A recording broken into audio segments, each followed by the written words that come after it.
Hi guys, this is George back here with another video, and today we are going to be talking about the cancelled rides of Alton Towers. Of course, a lot of the time things get planned, but then for whatever reason they don't end up happening. I've already done a video looking at the cancelled rides of Thorpe Park, and today we're going to be looking at Alton Towers, the UK's biggest theme park, and there are certainly a lot to talk about when it comes to cancelled rides at Alton Towers. So much so that I've decided to split this video into two parts because there's quite a lot to talk about. So in this first video we're going to be talking about some of the earlier projects, and then in the next video we're going to be talking about some of the later projects down the line. But yeah, there's going to be a mix of lots of different attractions in here, some that you may have heard of, some that you might not have heard of. I know that I definitely learnt a lot of stuff when I was researching for this video, so it's definitely going to be an interesting one to look back at all of these different attractions that never ended up getting past the planning stage.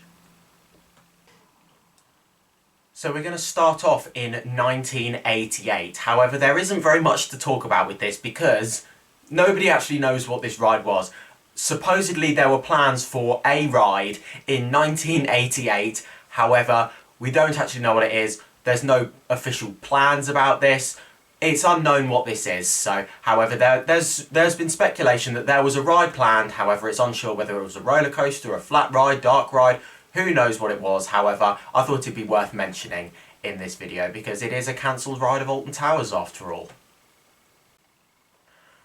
So in 1991 there were plans for a custom Schwarzkopf to be built where 13 is today in the Dark Forest. Of course back then it wasn't Dark Forest, however in terms of where we're at now, Dark Forest and 13 is the one of two coasters in the area. However, there were originally plans for a custom Schwarzkopf to be here. So this would have been a very similar ride to Liseberg Bannen at Liseberg. However, that one isn't a Schwarzkopf. That's manufactured by Sierra, but it was inspired by one of Schwarzkopf's layouts. However, this one would have been a Schwarzkopf. It would have featured 3 lift hills, some dueling elements, so there would have been multiple trains running on this coaster, and with all the block sections there would have been sections where they interact with each other at different points of the ride, so that you'll be dueling with other trains that'll be like further on in the ride or earlier on in the ride, so you'll be dueling with other trains on there, which would make it really exciting. And it was also going to be one of the longest steel roller coasters in the world at that time, so this would have been a long ride. It would have been really cool at this park. Liseberg Bannen looks like a lot of fun. I haven't been on it, however it does look like a lot of fun, and of course you see other Sierra coasters that are inspired by Schwarzkopf layouts. However, yeah, this looks like it would have been a really good fun ride with lots of theming and interaction. However, unfortunately, it was never meant to be. So Alton Towers are very well known for their secret weapon code names, and these are given to rides that tend to be a world's first. Of course, we started off with Secret Weapon 3 with Nemesis, at the time of course now Nemesis Reborn, Oblivion, Secret Weapon 4, leading all the way to Wicker Man, which was Secret Weapon 8, their most recent new coaster, also Secret Weapon. However, in 1991, plans started for the original Secret Weapon, Secret Weapon 1, which ended up never being built, same with Secret Weapon 2, which we're going to talk about now. So, Secret Weapon 1 was originally going to be an aerodynamics pipeline coaster, featuring 980 feet of track, and it was going to be a signature attraction in what was at the time Thunder Valley. However, it is of course now known as Forbidden Valley. 980 feet of track is not a long ride, so I guarantee people would have been a bit disappointed with that. However, the plans were put on hold due to financial reasons. However, then the plans kind of re-emerged as Secret Weapon 2. So originally it was kind of put on hold, it then came back as Secret Weapon 2. However, John Wardley, the designer of a lot of iconic rides at Alton Towers and other parks around the world, then went to go and ride the prototype of this ride system, the pipeline coaster manufactured by Aerodynamics, and he said it was a bit boring and it wasn't very exciting, and he didn't think it was going to be a very good fit at Alton Towers. So therefore the plan for Secret Weapon 2 was also scrapped, and we ended up getting Secret Weapon 3 instead, which was of course Nemesis.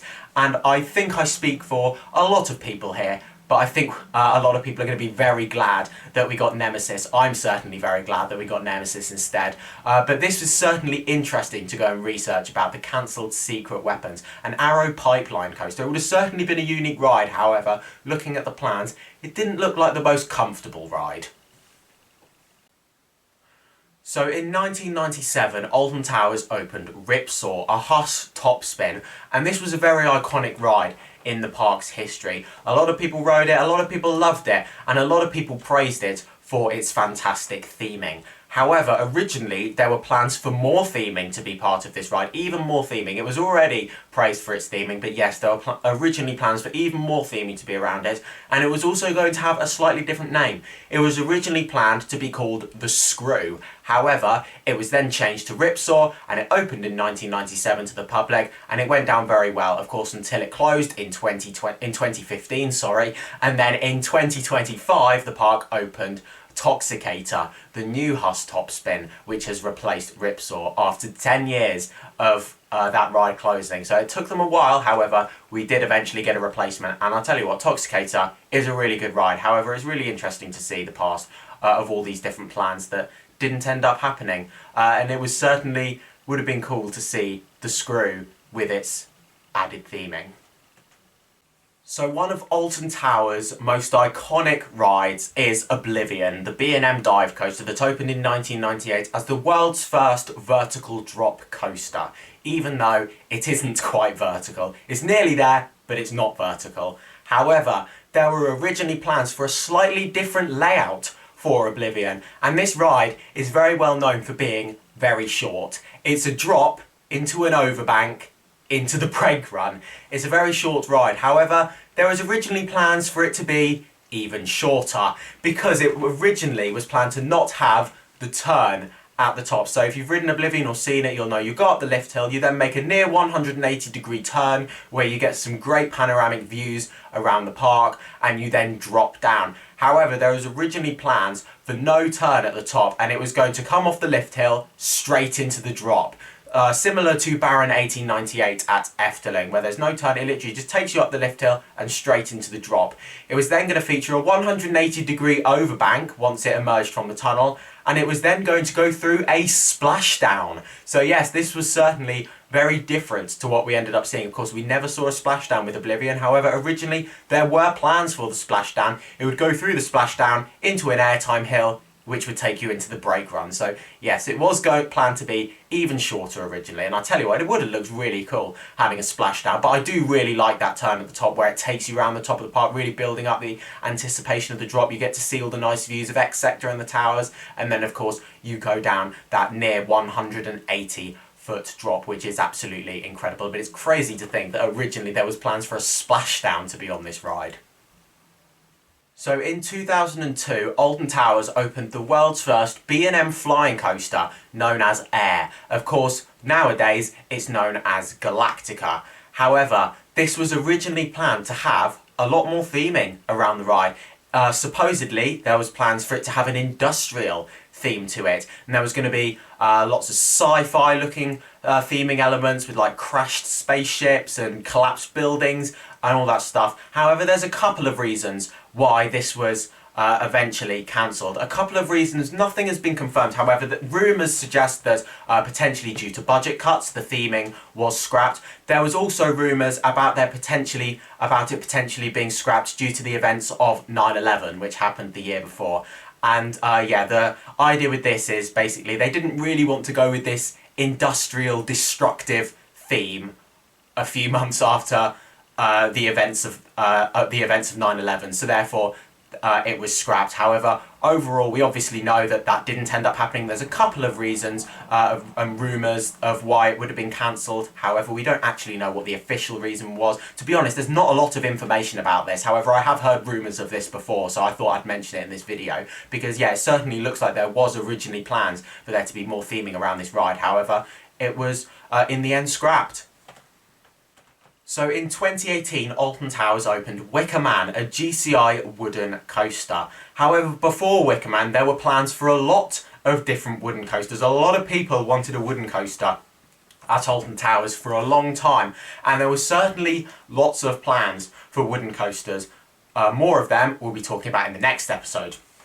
However, in 2003 there were plans for a massive wooden coaster to be located in the valley between Dark Forest and Forbidden Valley. And this coaster was going to stretch between the two areas, starting off in Dark Forest, where it would take you over to Forbidden Valley, and it would then make its way back again. And this is known as the Cross Valley wooden coaster. And this coaster was going to feature 2 drops of 200 feet dropping into the valley. Of course, Alton Towers can't build over the tree line. However, with the fact that they could have used this valley, this would have made it so they could have those 200-foot drops. And this coaster would have been insane to have at Alton Towers. I'll be honest, the rest of the layout, like people made recreations of it, the rest of the layout doesn't look particularly exciting, I'll be honest, from looking at the plans and also recreations. Other than those 200-foot drops, it didn't look like the most exciting ride in the world. I know that's going to be controversial. A lot of people wanted this to happen, but to be honest, I'm glad we got Wicker Man instead. I know that might be controversial, but other than those 200-foot drops, it didn't look particularly exciting. And this was also going to feature speeds exceeding 70 miles per hour. So this was going to be a significant ride for Alton Towers. However, there were a number of reasons why this was scrapped, such as financial reasons and also noise concerns from locals as well, of course. We all know that Alton Towers have a lot of problems when it comes to noise around the park with the locals, and that does restrict them on what they can build, and therefore this coaster was eventually scrapped. So let's talk about one more attraction in this video, and this is the cancelled Vekoma Booster Bike coaster that was planned to be located in Gloomy Wood. So you may all know the famous Vekoma Booster Bike coaster where you sit on a motorbike, it has a launch, and there's lots of different helixes and some airtime hills towards the end. The original opened at Toverland in 2004. There's also one at Flamingo Land in the UK, and they are really good fun rides. I've ridden the one at Toverland and I really enjoyed it. However, there were originally plans for one of these to be at Alton Towers in Gloomy Wood, but instead of sitting on a motorbike, you'd be sitting on a broomstick. So there was certainly a bit of a different twist with this ride. Not much information is known about it. However, I couldn't find too many plans about it. I've got a little bit of information about it in terms of the plans. However, yeah, not too much is known about this coaster, but I thought I'd mention it anyway because it's still a cancelled ride at the park, and it certainly would have been interesting to see one of these rides at Alton Towers. So there we go, that is the end of part 1 of looking at the cancelled rides of Alton Towers, and there's certainly a lot of cancelled attractions, lots that we've looked at today, and if you want to hear about the more recent ones, then check out the next video where we'll be talking a lot about different wooden coasters and lots of other projects as well. But it's certainly interesting to see what could have been at Alton Towers, but therefore for a variety of different reasons just didn't end up happening. But there we go, that's now the end of this video here. Thank you very much for watching. Make sure to follow me on Instagram at George Kelly and follow me on Twitter at George Kelly. Thank you very much for watching. Stay safe everyone, and I'll see you all later. Bye!